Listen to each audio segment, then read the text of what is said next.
I had shirt envy. I felt I was not prepared to be interviewed by you. I was like, hot dang, I've got way cool shirts. I could at Stop least it, Gavin. been in the running with you. Hey, it's Gavin from Bush. You're watching Billboard News. Loaded the Greatest Hits came out last year. Now you're about to tour the project, celebrating 30 years of hits. I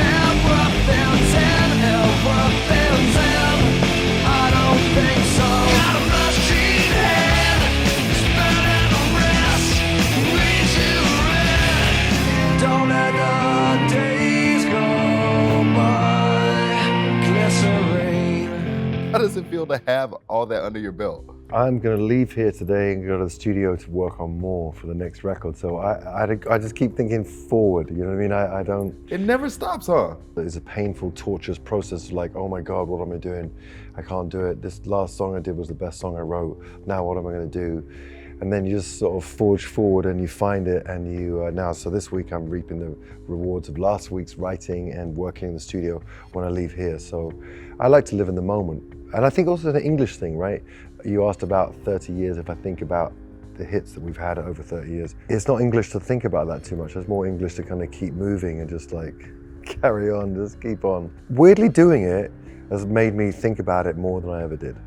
Well, now that you have to think about it, I'm sure creating the Loaded album had to be kind of a process, because you got 21 songs that you put on there. So how was it to like look at your vast career and pick 21 exact songs that, you know, summarize it all? Yeah, weirdly, that's a good question, because basically those were the chronological biggest hits. So it was simple, in the order of whatever. So that's how we did it, really. And straightforward. And what's your relationship with the band when you guys are going kind of through these creative processes as the leader, if you will, the face of Bush? Really easy, you know, they let me sweat out some of the beginnings of songs, and then they come in and make them great. It sort of works well like that. Sometimes I'll work, you know, on music that they've done and just do the top line, just sort of be like, it's kind of like a day off for me, just pop in and top line's easy. But putting all the other stuff together is a bit more challenging, but I like it because it kind of puts me in the right vein of what I want to do. So I think at this point it's really good to have a combination of stuff I write myself, some stuff I write with other people. It doesn't matter now. That actually surprised me when you said that you kind of like come to them and they create this kind of music around. So are you like a lyrics first writer? Oh no, now because studios, you know what they're like, that you can I can sound like 17 of me in one recording, you know, you can make it sound really full. And so I can get a pretty clear image of what I think it should be. And then we have that exist, right? So then I'm like, all bets are off, I'll try anything. And like, if they want to change anything, we always try everything, see what comes. And you say you're always looking ahead. So when you're thinking about kind of planning this tour, going out on the road with these older songs, do you think that's going to inspire the new music? Well, hopefully the new record's going to be done before we go on tour, because I'll have a new song this summer. I'm definitely going to have a new song this summer. So, because when you go out on tour, it's nice to have a brand new song that just launches it with. And so, it's just a way of letting people know that it's just all percolating, all bubbling the whole time, and it's not like resting on our laurels and just saying, yeah, come and see that music from like, you know, all that time ago. It's like, it's a combination of things. And I don't do sets, we don't do sets where you deny people the hits and things like that, you know. But I like to weave in newer songs. Always the challenge is to make it a really exciting show, make people not want to go and get the drinks like halfway through when you go into that lull section of the show. Okay, I've seen, you know, 8, 9 songs. Does anybody want a drink? You know, somebody's always volunteering. I want to beat that. I want to make someone, you know, get someone else to go get the drinks. You know? Well, there was something I was about to ask you, but now you're just sending me in a whole different direction, because I never thought about that as a person attending a concert. Do you see audience interaction? Like, you can see if somebody's like going to the bar or talking to their friends. Like, is that something in your vision? Yeah. I hate that. The worst thing, and everyone will tell you, anyone who's ever gone on stage, is you can have 15,000 people who are going nuts and loving you. One person yawns at the front, and I'm just like, now I'm going to do the show for them, because I'm not having that.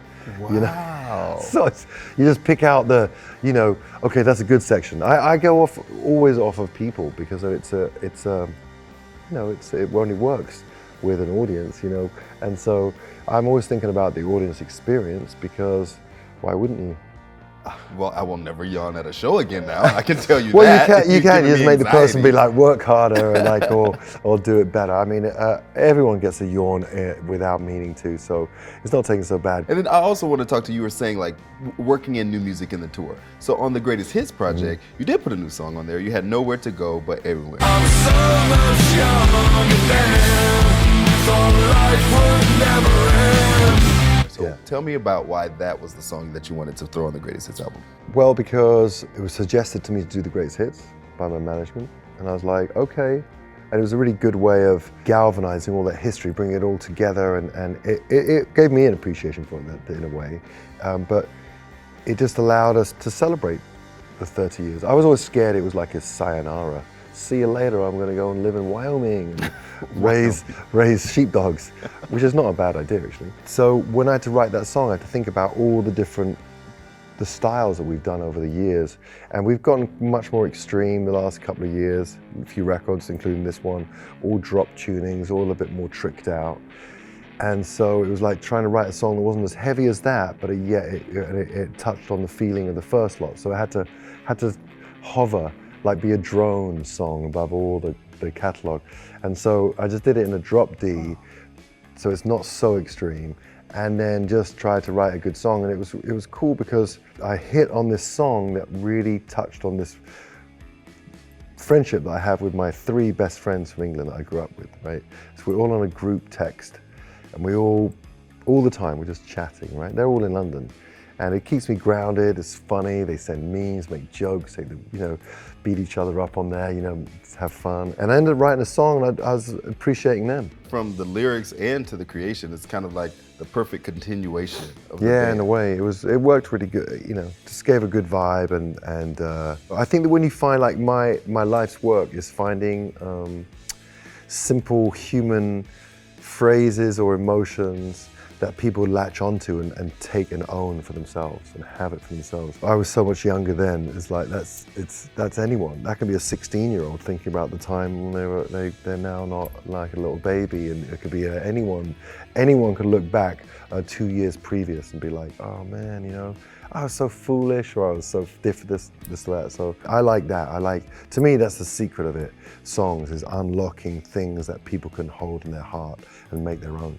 Wow, you're dropping knowledge right now. I do want to talk about a couple of the songs. Do Your Favorite Thing, rewind a little bit. So let's talk about Calm Down, okay? So that was the band's first #1 song in 1995. What does that song specifically mean to you? I don't wanna come back down from this cloud. That was the gateway to everything, and it was such an important song for me because I've said it, a number of people that know this band, know my band, know that was physically the first song I ever wrote on my own. I was in between bands. My other band had broken up.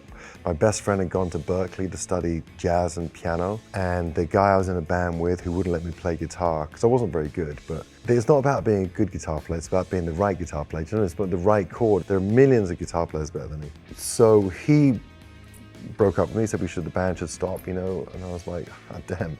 So I was looking around for guitar players, and then I was thinking, God, what a fraud you are. Like, you're saying you're a songwriter, is how you define your life, but you need someone else to write a song. I mean, like, how hard can it be? Do you know what I mean? You wrote Countdown.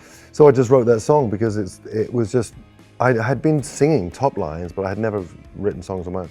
So when I started doing that, people have heard that before, but the fun bit, maybe I can tell you, is I remember sitting in the bath one night. 2 bands had broken down. The first band had been signed, but the second band wasn't signed. I was in the bath and I heard this demo. I did a demo, I met this guy, Nigel, who became the guitar player, but he was too busy to sit and write with me. So he said, if you bring me songs, I'll demo them, because he was really good at demoing. I didn't have any recording set up, I set up a tape recorder. So I took him Come Down, and when I was sitting in the bath, I was listening to it, and it struck me that there's a Massive Attack Billy Cobham line from Unfinished Symphony that is really famous. It's a really bubbling, beautiful bass line. And I was like, wow, that could go on there. It was so funny because I promise you, I swear to you, I heard it, and then the music we're making, I was thinking, okay, it's not commercial music, but it's so cool, and at least you'll have some self-respect. You're making music that you think is really cool. Fuck it, do it. All in your face, I see you break. It's like the sound of winter. let's talk about The Sound of Winter. Now this is interesting to me because it's your biggest song on multiple Billboard charts. It was #1 for 5 weeks on both Hot Rock songs, Hot Rock and Alternative songs, and Rock and Alternative Airplay. It's been 5 weeks at #1 on all 3 of those charts. Wow. So did that one feel to you that it was gonna kind of get that amount of love after following up Comedown? No. I mean, you can't imagine living a life where you expect things like that. That's a life destined for sadness. True, but it also is great when things like that do happen to you, Well, I mean, sure. in England we're taught to have really, really, really low expectations, so that if you have low expectations, everything's a bonus. The majority of things are a bonus, and that works. And I do want to talk to you about this part of the song as well. You were also the first band to ever hit #1 on alternative radio with a self-release track. Yeah. So how did that feel, and what was the difference in self-releasing? Literally no champagne from the label. No. He's like, wait, I just did something really incredible. Where's my champagne? There's no label. Yeah, it's the first self-released one. We are proud of that. It was like something they can't take away. I don't know what, I never got a piece of toast out of it, but it's a cool thing to say. And then now you're about to go on the road and be back in front of those music lovers out there. So how are you guys going to approach this tour differently than kind of all the tours you've done in the past? Well, it'll be really exciting because we worked really hard to get to the point of headlining these really big venues. So our approach to it, just like every show, approach it like it's your last. That's the only way to do it.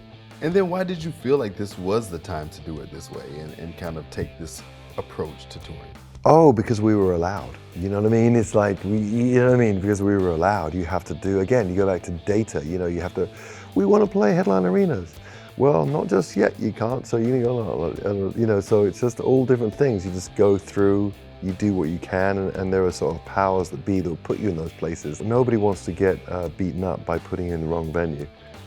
Big or small, so you got to get it right. So it's a balancing act. There's so many people out. Where you play in the summer, it depends, because people may have seen 4 of their favorite bands. They've used up all their money that they had to go and see shows. All these things you have to take into consideration to be, again, thoughtful of people, of punters. What can people do?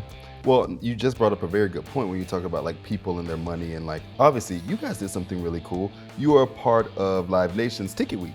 So right. A lot of your tickets were $25 offered to fans. Why was that important? Because that is awesome, man. Tickets are so expensive these days. Yeah, because it's just, everyone gets beaten up the whole time, most of the time. When you look at the small print, we're all being screwed most of the time. This was the thing that Live Nation were doing. We love to be part of that. I think it's incredible just to let people, you kickstart something, you get an excitement about it, and I want people that wouldn't normally be able to afford to come and see us to get that chance. That's so cool, you know what I mean? I'm not down to beat someone up who can't afford to come and see us and get so much out of them. Just that's cool, and I hope they do the same for the parking. Because you're right, that's a whole nother fee. Oh my goodness. So when does the tour kick off? July 24. And what venues? You're talking about all these venues you were able to book this time, so what are you excited to play? I just found out that my 15-year-old son, he'll be turning 15 at PNC in New Jersey. That's a beautiful venue. I've played there many times. I liked indulging in bringing them out on stage and singing Happy Birthday, with a big crowd. It's a really fun thing, so I am particularly looking forward to that. But it's the sound of the crowd, the excitement, the build-up before. It's just, some people don't like touring and some people love it, and I just love it. Now, I want to talk a little bit about these numbers again that we were talking about. So Bush sold over 24 million records, all right, and over 1 billion streams. Now, when you hear those numbers, why do you think it is that Bush is such a mainstay in rock? When I think about those stats, it's just a reflection that sometimes we got it right, that people held us close in their hearts. Because I have this belief about writing songs, it's a magical thing. And as soon as I write them, they're sort of off they go, and these songs go into the world and they get picked up or dropped by people that they choose. So you just make songs that connect with people. So those stats just tell me loads of times we did things that people found comfort, solace, strength, clarity in, and also connection. A lot of it is identifying with it. When you identify with someone who writes a song, you really feel it. It just feels like you're not alone. And so to me, it's just a reflection of the times we got it right. When you look at your career, obviously Gavin is his own person, different than, the leader of Bush. How do you kind of separate the two? Well, because when I'm not in Bush, I'm usually taking care of my three boys who are super sweet and obviously dependent on me. So it's like you can play to 15,000 people and then walk off stage and suddenly you're the juice getter. I like that balance. Give me some juice. It's a good balance. Dad, can I have this lemonade? Those Japanese 7-Ups. So I think that's really cool, and I think that balance is important. And you can't walk around sort of as a career person your whole life. We look at we have so much information, knowledge now about how you got to be careful not to work too hard. And most people work too hard. I definitely at times work too hard, and you have to make sure you have time for your friends and your own life and your family and your presence of mind, because you can be caught up in things where you look back and you suddenly think, I missed all these things because I prioritized work. And is that necessary? Is that completely important? I think that life is all about balance. So I have to have me and Bush is one thing, and then I'm a caterer. Well, look at that transition. We got to talk about something else you get into, cooking. Right. So tell me why you wanted to start a cooking show. Well, twofold really. One, I wanted to figure out a way to be able to work and not have to leave home. That was one thing. That's a win. Because everything I do is about, I'm gonna go to the studio from here, I go to sing, and that is all about making music that I will leave to go sing around the world. I've always had this knack for cooking, and people always said to me, you should do this, you should do that, but I'd be like, what? What can I do? You should be at a restaurant. It's like, no, I don't want to be in a restaurant 7 days a week for the rest of my life. Sounds like a lot of work. Because that's a hard thing. And so I was inspired by that wonderful Comedians in Cars Getting Coffee, Dinner for Five. And I find some of those TV shows where they're cooking and eating not as relaxed as a normal dinner. So I just based it off of, if you came to my house for dinner, we had a good laugh, we had a good dinner, filmed a bit about me cooking, filmed a bit about us having dinner, edit the best bits, we're all good. We'd have a laugh. I have great dinners with people. So it was that simple. So I shot Tom Jones, Jack McBrayer, and we're just about to go into production. I've been hearing this for a minute, and to go shoot a bunch of people, 4 more people. That's it. I just sit and interview people, but it's slightly different because I literally ply them with so much alcohol that it's just really fun. Or green tea. If I'm gonna get some Maharishi in there, it'll be green tea, whatever floats anyone's boat. But it'll be a case of putting people into a relaxed situation and then asking people that I admire and I think are incredible, the questions from my perspective, not what their next project is, just maybe how they go about things, what they think about things, who got them there, because I think that's really amazing for people to understand.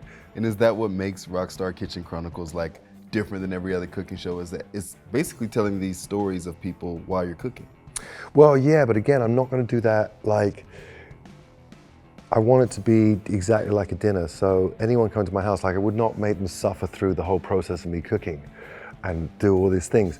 If somebody comes to dinner and something like a bit of a main course, you're gonna have to cook there and then of course I'll do there. But I would try and get everything done because I want to make it be effortless. You're the caterer then? I am the caterer. I want it to be this effortless thing, and it's not a cooking competition where somebody comes in and wants them to stir stuff and this and that. I don't want to be too much cooking where I'm not in it. I want it to be like I've done it. I've done 2 of them now, and I will do the rest like that. Just sit and talk. And the food is way secondary.